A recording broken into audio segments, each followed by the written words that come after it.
Now, briefly introduce a gentleman who actually I should have brought up here and just shut up and let him talk. Bob Tercek is a giant in this field.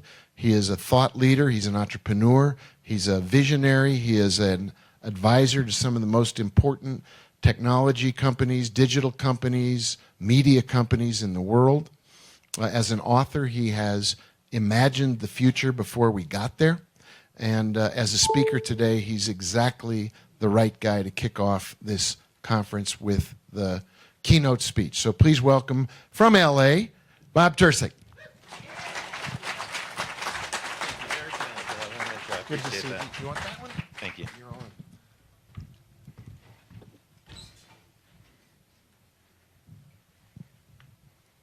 Thanks for that warm welcome. Well, good morning.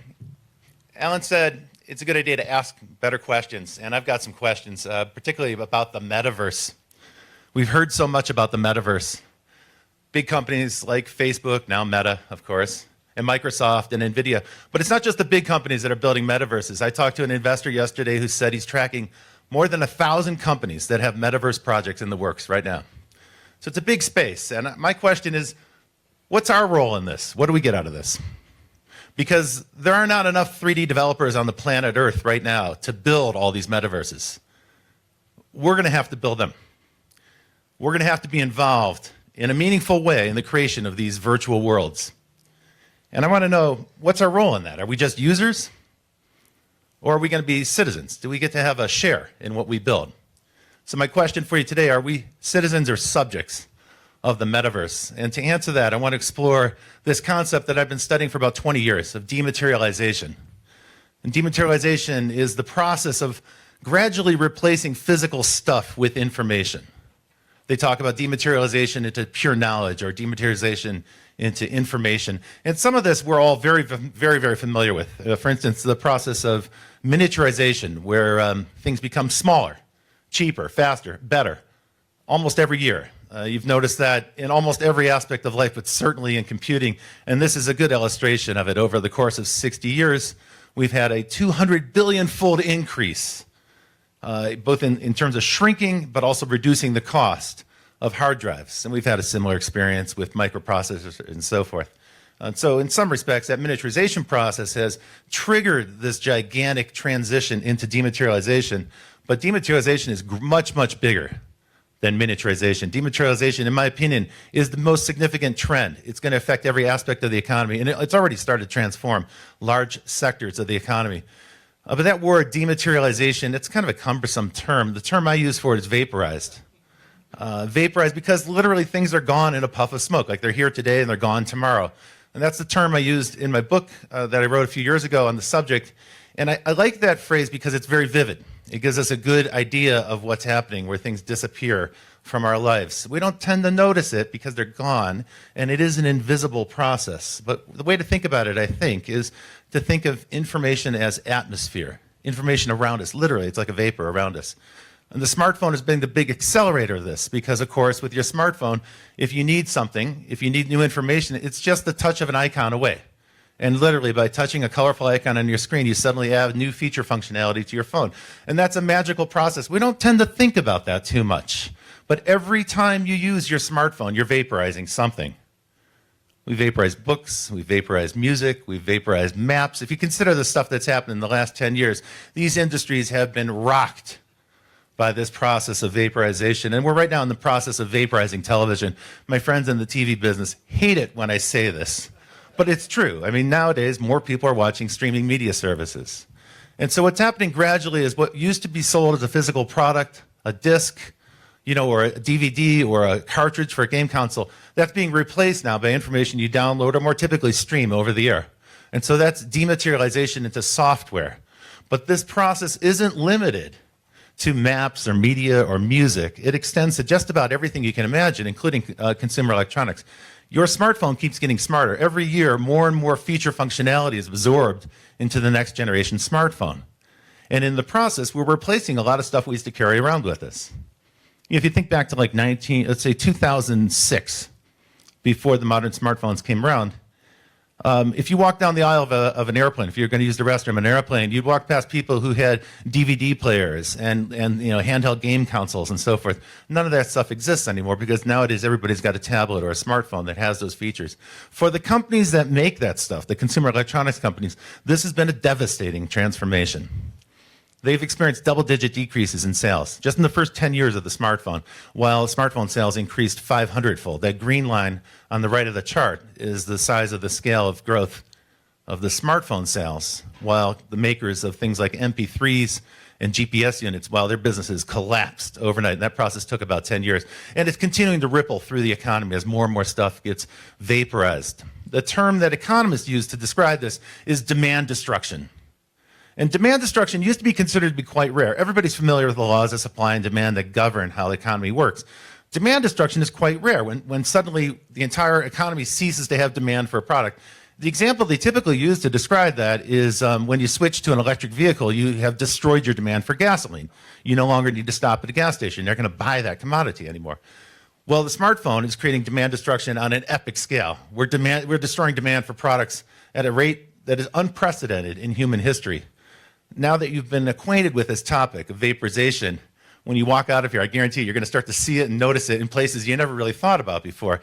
For instance, arguably, services like Uber or Lyft are vaporizing our demand for cars. And you might think, well, hang on a second. There's still a car involved. There's a person driving that car. That's true. But for a whole generation that grew up with smartphones, they no longer feel like they need to get a driver's license or buy a car. And that's a gigantic shift. When I was a little kid, when I was 15, when I was 16 years old, everybody in my town couldn't wait to get their driver's license and get a car because that represented freedom and liberty. Today, it doesn't feel like that to people. Those things feel like a burden. You have to pay for insurance, you have to pay for parking, and so forth. For a rising generation, services like Uber and Lyft are liberty from owning a vehicle.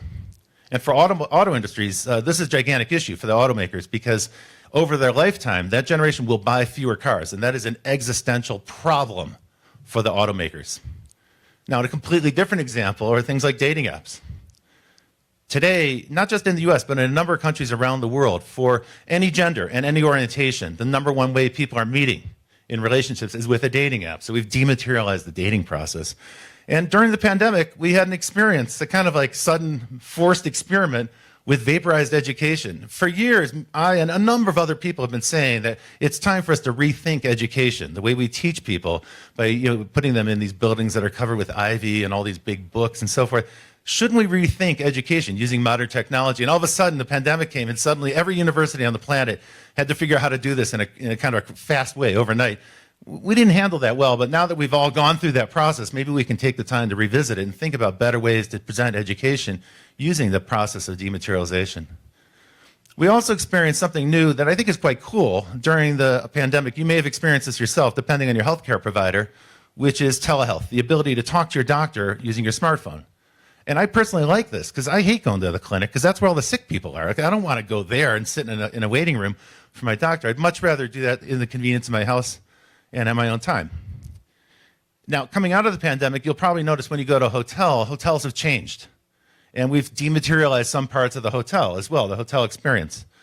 So those concierge desks, they're now vacant, right? There's usually not a concierge. Sometimes hotels no longer have a restaurant on premises. Their expectation is that you've got a smartphone, and you can, if you want to watch some video in your room, you don't need like an in-room entertainment experience. You can just summon up Netflix and you'll watch it there.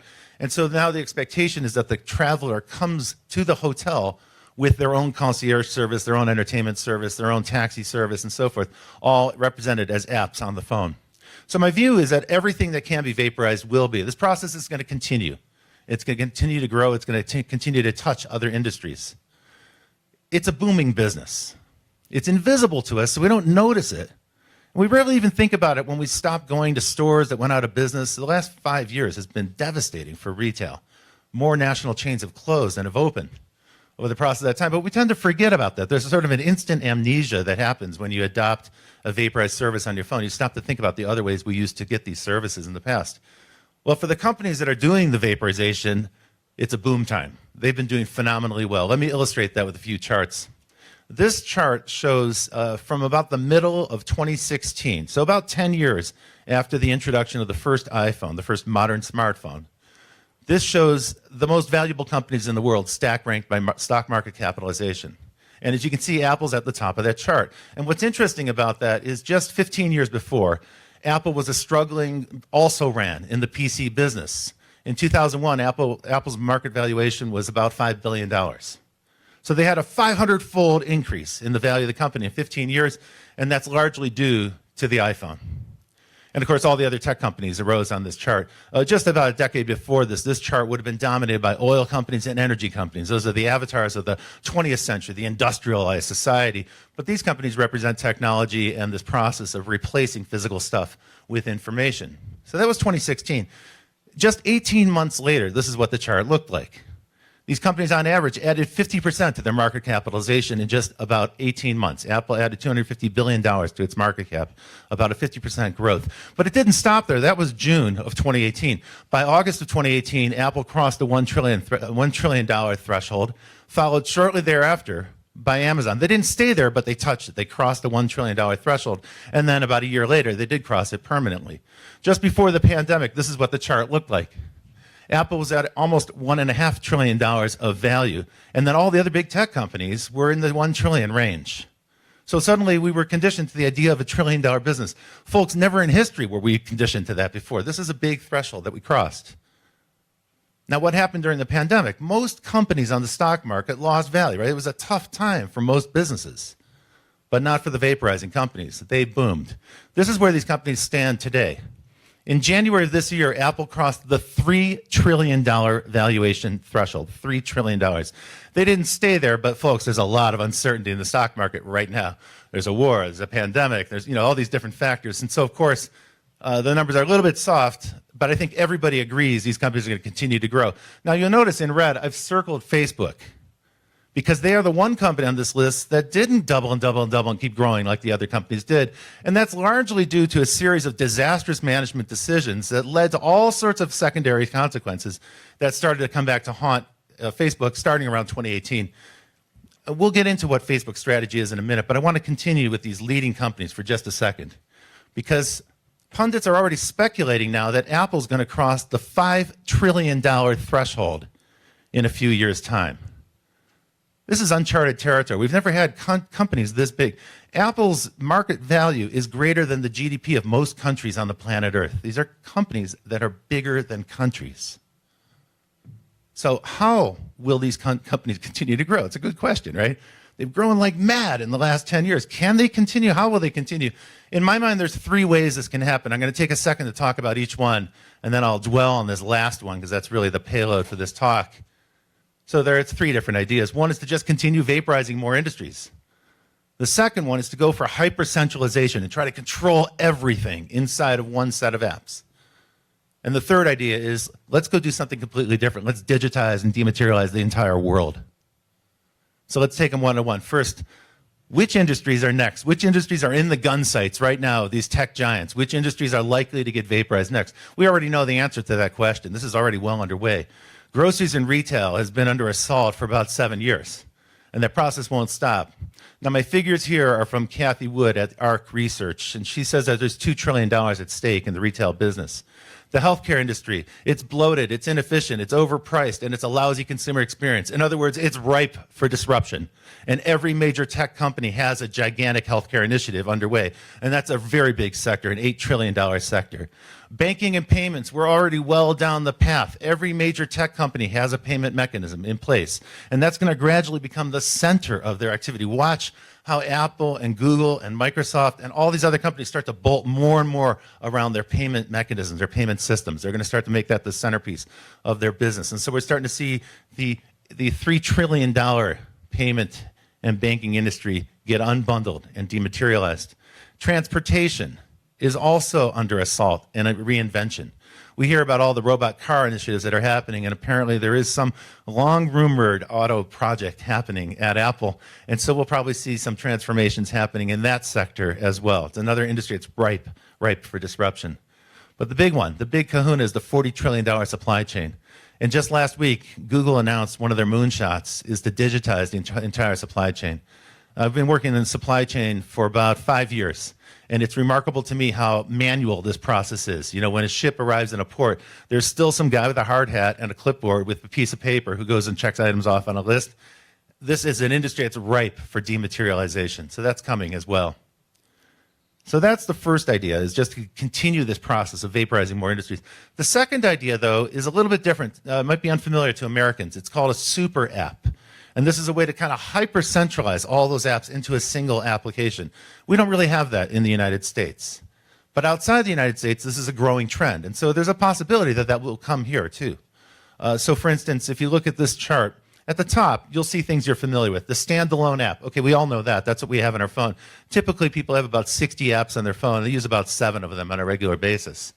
More often now, we're starting to see big companies like Microsoft and Adobe, in this example, are building an app suite. And this is a suite of several different apps that communicate with each other, so you can share workflow across a set of apps. But that's about as advanced as the US has gotten.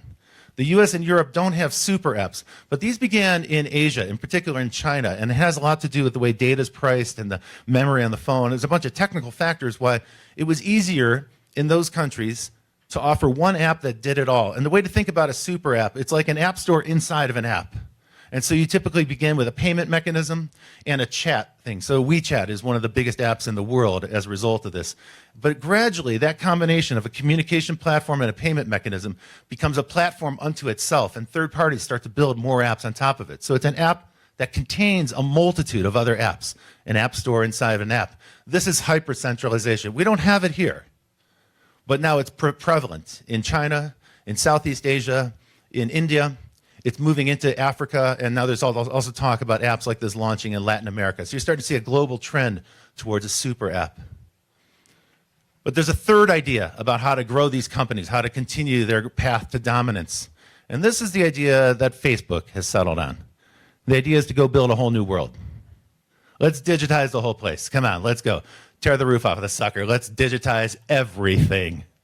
It's crazy in its ambition. And in many respects, you can say Facebook's pivot to Meta is kind of an amazing bet the company strategy. It's because of the disastrous decisions they made, where they broke the trust of not just individual people, but also entire governments, that Facebook has no choice but to jettison that brand and migrate to something new. And their goal, of course, is to control every endpoint. That's why they're focused on the hardware. They don't love going through Apple and Google software platforms and hardware platforms to get to end users. So they want you to buy a Meta VR headgear in order to control the user experience from end to end. So that's the Facebook strategy, or the Meta strategy. But they're hardly the only company that's focused on this. And make no mistake about it, these folks are animated by this single idea that was articulated best by Kevin Kelly 3 years ago. Kevin Kelly is the executive editor of Wired, the founding editor of Wired, and author of a number of great books. And he wrote this in Wired. He said, we're at the dawn of a third platform. The first one is the web. The second one is mobile. The third platform will digitize the entire world. And he continued to say, whoever dominates this third platform will become among the most wealthy and most powerful people and companies in the history of the planet. And you listen to that and you think, wait a minute. Didn't I just show you a bunch of slides about the most wealthy and powerful companies in the history of the planet? The answer is no. Apple and Microsoft and Google, they are not the wealthiest and most powerful companies in the history of the planet. And there is an answer to the question. Who are those companies? And the answer, it's quite interesting. Those companies are the first modern corporations. They're the first venture finance capital investments. They're the first publicly traded stocks in the history of the planet. And they're the first global trading companies. And if you haven't guessed by now, the companies I'm talking about are the Dutch East India Company and the English East India Company, later the British East India Company. And these are their logos. Pretty cool logos, by the way. These companies were powerhouses on a scale that is almost impossible to imagine today. So let me acquaint you a little bit with them. First of all, the business of running a colony for profit. The business model is to subjugate an entire population and then manage the economy for the profit of investors in another country. So it's really about wealth extraction from one population in one part of the world for the benefit of investors in another part of the world. That's the business model. These firms were hyper-centralized. For 200 years, 17 men in Amsterdam dictated the fate of millions of people in East Asia. The Dutch East India Company was the very first company to be listed on a stock exchange. In fact, they created the Amsterdam Stock Exchange in order to list shares in the Dutch East India Company. The Dutch East India Company issued its own currency. They had their own navy. They had their own army. In fact, they had the most sophisticated navy and army in the world at the time, followed by the British. And at their peak in 1637, the valuation of the Dutch East India Company was much greater than our tech sector is today. Now, the valuation estimates vary because we're talking about a difference of 400 years, and so it's very difficult to make a one-to-one comparison. But at a minimum, the valuation for the Dutch East India Company is in the $8 to $10 trillion range. Now you see what's animating Mark Zuckerberg in his drive towards the metaverse. It's the most powerful business idea in the history of the planet. And the Dutch were challenged by the British, who eventually superseded them and for the next 200 years dominated India. Prior to this, the Mughal Empire in India had been one of the richest places on the planet, one of the richest societies on the planet. And the British, under the domination, began to drain the wealth from that continent and ship it back to investors in the UK. And some decolonial scholars argue that that's the capital that began to grow the British economy, actually built the whole British Empire.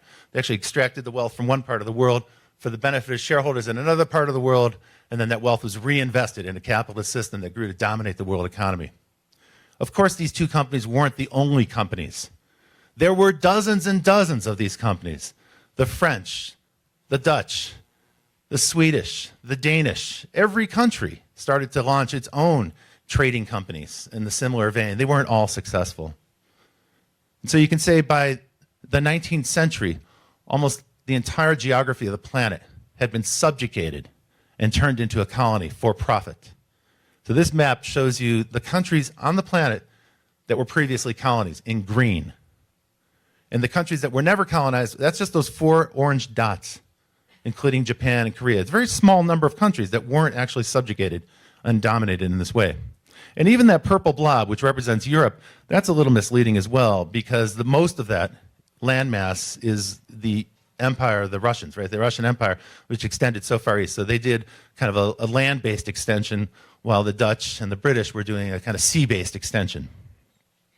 Now, when I was a child, I was raised to understand that discoverers like Christopher Columbus brought enlightenment and civilization to the New World. And over my lifetime, I've learned that those are lies I was taught in school. That was just not true. The truth of colonization is it was a brutal and bloodthirsty process that involves subjugating populations and using armies to repress them and control them. Violence is part of the business model. It's a business model backed up by violence. And the goal was to carve up the world for profit. Now you might think, well, wait, why are we talking about this? Hasn't the colonial period ended? You may be thinking that sometime after World War II, the decolonization effort began, countries were liberated, and so isn't colonial period over? And the answer is no, it actually never went away. It just dematerialized. You see, we still have colonies in the world. We call them territories. The United States, being a former colony, has a trouble with the word colony, so we don't use that term. We use unincorporated territory to talk about our 14 holdings that aren't part of the 50 U.S. states.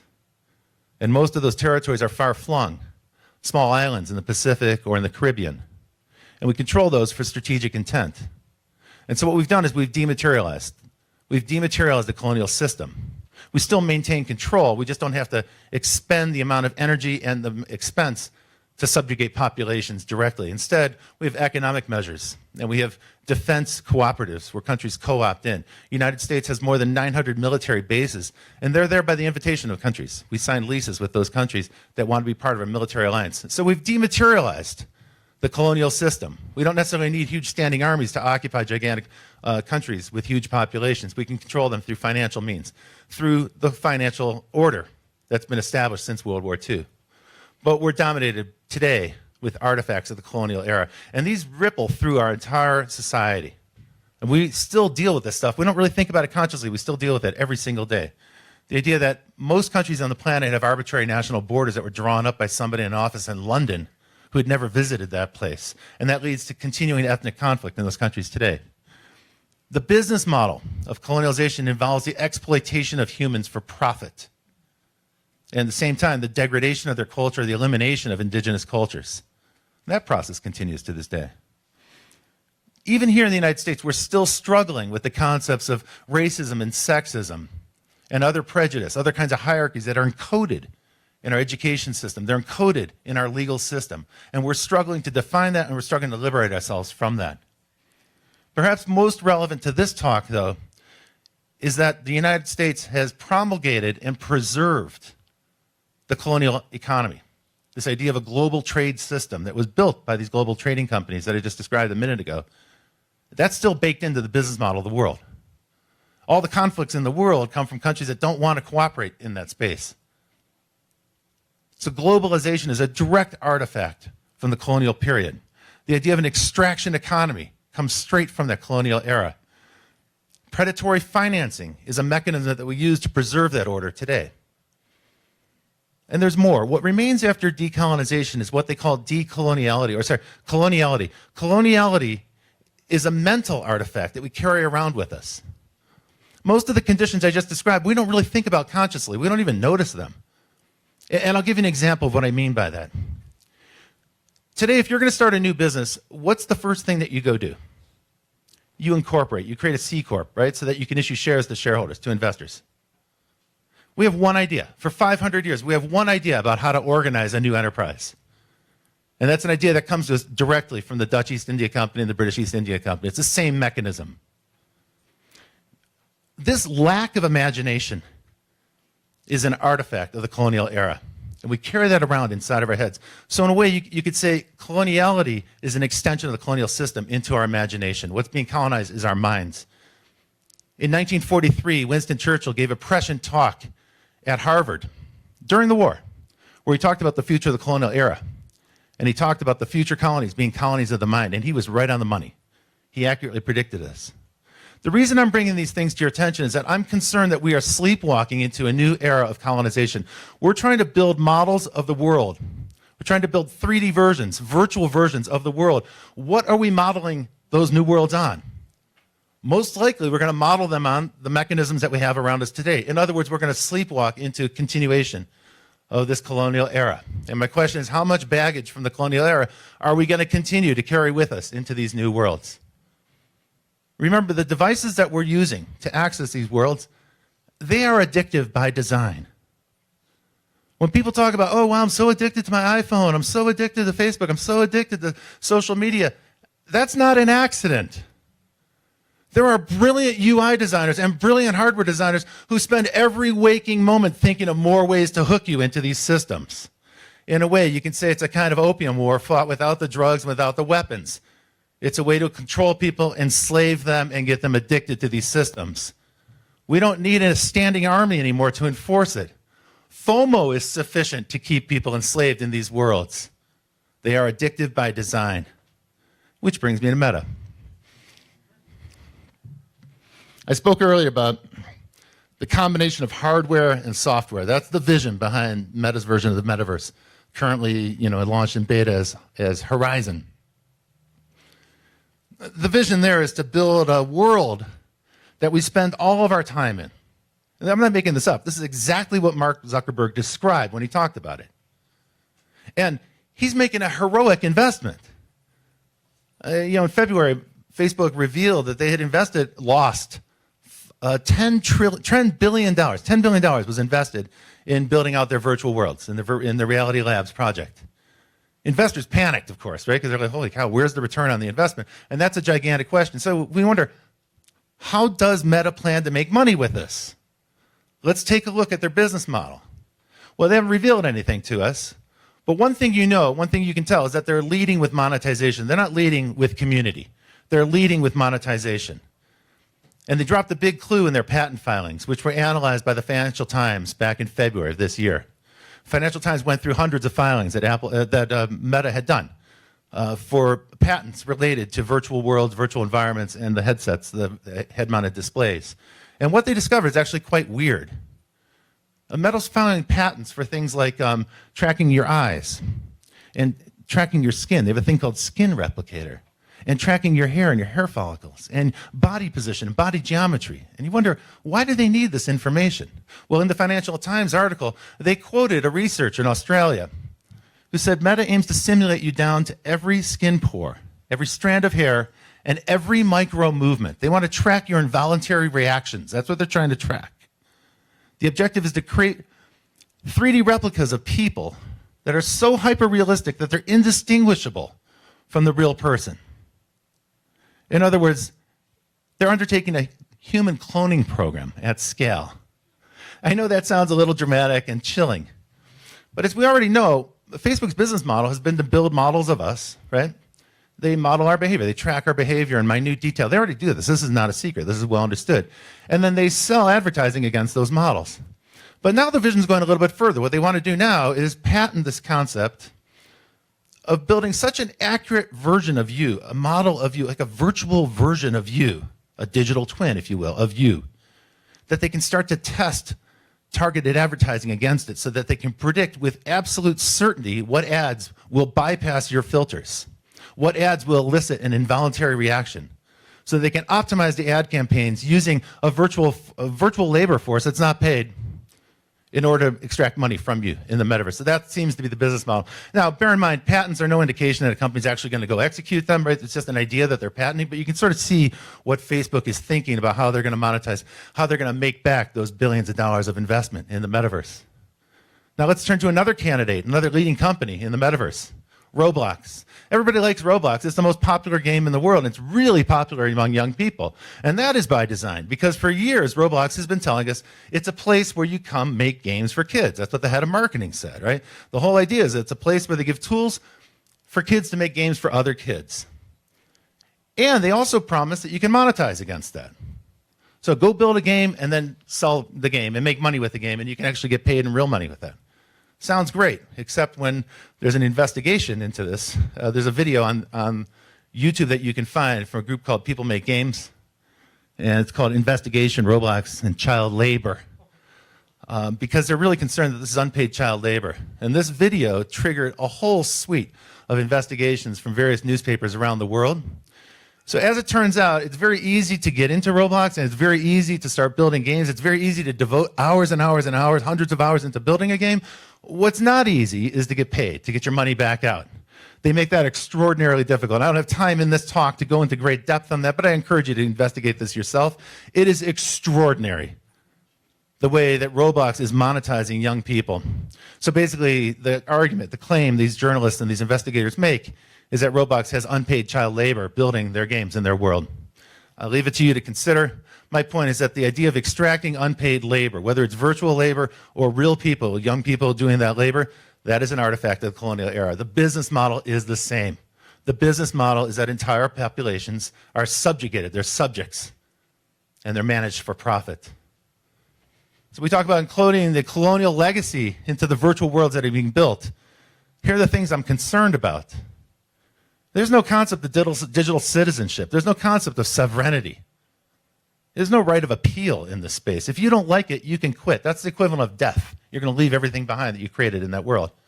And you can leave. You're a user, but you don't have any rights to what you build. You don't have any concept of ownership. These services are extremely centralized. They control everything. It's exactly like the Dutch East India Company. A handful of people make a decision about what happens to billions of people, literally. There's no doubt that there's algorithmic bias in these worlds. That's already been demonstrated and proven.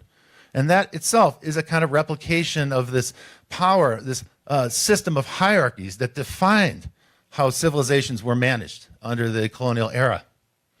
And finally, extracting assets from populations, that's the business model. And in this case, we're talking about extracting data assets from human beings. Commoditization of human identity. What's being colonized in the virtual world is your identity, your behavior, your relationships, your knowledge. That's all subject to colonization, seizure, asset extraction. What's missing is a Bill of Rights. There is no Bill of Rights for the metaverse. There ought to be.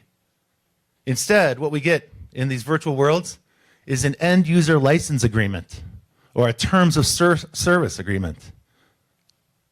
These are called contracts of adhesion. And by that, they mean they stick to you, but not to them. Facebook routinely changes its terms of use agreement. You have no option. You either accept those terms or you drop Facebook and you're out. But if these are worlds that we're meant to be part of, where we do all of our socialization, all of our learning, all of our work, where we work with our colleagues, where all of our relationships, not just our personal friend relationships, but our business relationships, our community relationships, all of that is intended to go through these worlds. well, then you don't have the option of leaving this place. You won't be able to exist without being part of that. But right now, that's our Bill of Rights in this world, this one-sided contract of adhesion. So the core issue here is that in these worlds, we're subjects, we're not citizens. We're subjugated to a data empire. So we need a revolution. The revolution needs you. It's time for us to really think hard about the worlds we're building and how we cooperate and how we sleepwalk into these worlds ourselves. And it is time for us to decolonize the metaverse. And this brings me as a concluding thought to the topic of Web3, which is on everybody's mind. Last night I had a lot of interesting conversations about Web3 with people. And yes, we're all aware NFTs, unfortunately, is a promising technology that's riddled with scam and fraud right now.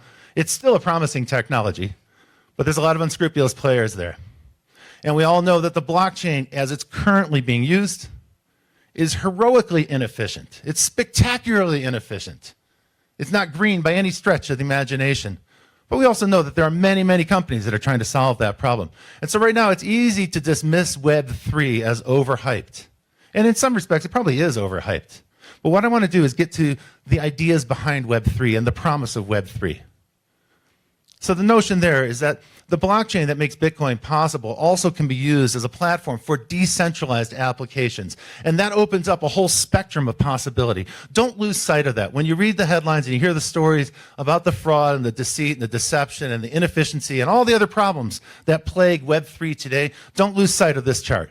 This ever-expanding cone of possibility, and at the heart of it is the idea of decentralizing, so that there is no one authority that controls it. There is no one group of people that could decide to kick you off the platform forever. That is the whole point of decentralization.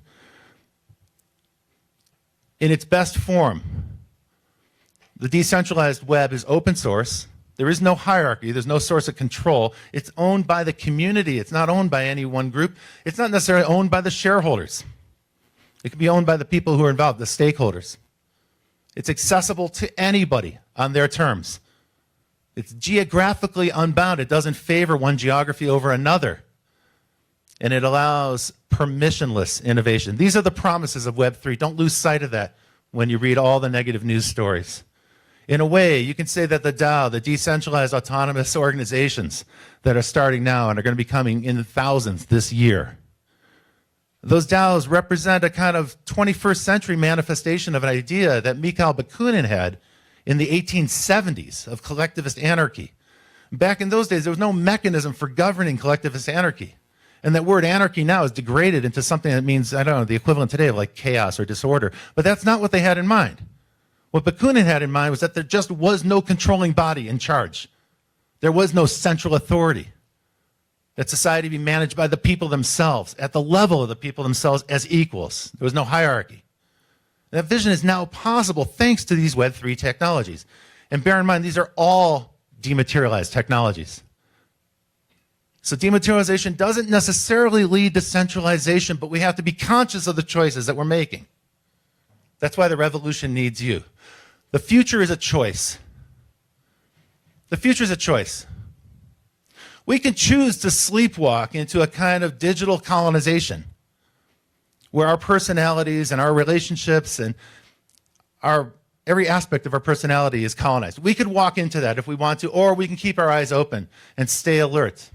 We could submit to some big company's terms of use or end user license agreement, or we can resist that and join a DAO and participate in a community and have a stake in the governance of that society. It's a decision for us to make, for the people in this room and for all the people that we touch.